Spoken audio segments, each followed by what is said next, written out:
তো আমার সবকিছু কাটা হয়ে গেছে, কাটাকাটি আমার রেডি। সবজিগুলো কেটে আমি রেডি করে ফেললাম। আর এই যে চিকেনের পিসগুলো, এগুলো একটু বড় বড় ছিল, যার জন্য এগুলোকে আমি একটু ছোট পিস করে কেটে নিচ্ছি। তো কাটাটাও আমার হয়ে গেছে। এখন এটার মধ্যে আমি একটা ডিম দিয়ে দিচ্ছি। দিয়ে আমি এটার মধ্যে ৩-৪ চামচ, টেবিল চামচের মতো কর্নফ্লাওয়ার দিয়ে দিব। কর্নফ্লাওয়ারটা দিলে কিন্তু জিনিসটা বেশ ক্রিস্পি হবে। তো ক্রিস্পি না হলে কিন্তু চিকেনটা ভালো লাগে না, কারণ সালাদের মধ্যে যখন দিব তখন কিন্তু ক্রিস্পি ক্রিস্পি চিকেন খেতেই বেশি ভালো লাগে।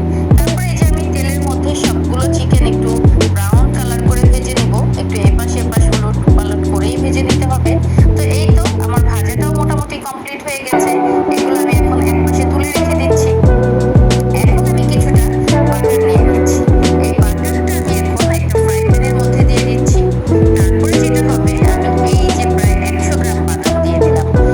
কাজু বাদামটা কিন্তু যত বেশি দেওয়া যায় ততই কিন্তু ভালো লাগে। প্রতিটা বাইটে বাইটে যখন পড়ে তখন কিন্তু খুব মজা হয়। তো যাই হোক, ওই বাটারের সাথে আমি আরেকটু বাটার দিয়ে দিলাম কাজু বাদামটা নামিয়ে রেখে। তারপর গাজরটাকে আগে দিয়ে দিলাম। তারপরে আমি একটু কাঁচামরিচ দিলাম, আমি টমেটো দিয়ে দিলাম, দিয়ে একটু লবণ দিলাম, একটু গোলমরিচের গুঁড়া দিয়ে দিলাম। দিয়ে আমি একটু ভালো মতো নেড়ে চেড়ে নিব। আর শসাটা কিন্তু আমি কুচি করে কেটে একটু ছাড়িয়ে রেখেছি, কারণ তাতে শসাটা একটু শুকিয়ে যাবে এবং ওটা খুব ভালো লাগবে। তারপরে যে টমেটো সস দিলাম, একটু সুইট চিলি সস দিলাম, আর একটু সস দিয়ে নিলাম। দিয়ে তারপরে এই যে চিকেনগুলো দিয়ে দিলাম, আর কিছুটা বাদাম দিয়ে দিব। আর অল্প কিছুটা বাদাম আমি রেখে দিয়েছি, যেটা আমি পরে ওটা দিয়ে ডেকোরেশন করব। তারপরে যে খুব ভালো মতো মিশিয়ে নিলাম। একদম যখন মিশানোটা হয়ে যাবে তখন চুলাটা বন্ধ করে দিয়ে তারপর শসাটা দিতে হবে, কারণ শসা কিন্তু জাল দেওয়া যাবে না। তো যাই হোক, এই যে আমার মিশানো একেবারে হয়ে গেছে। এখন আমি একটু লেবুর রস দিয়ে দিচ্ছি।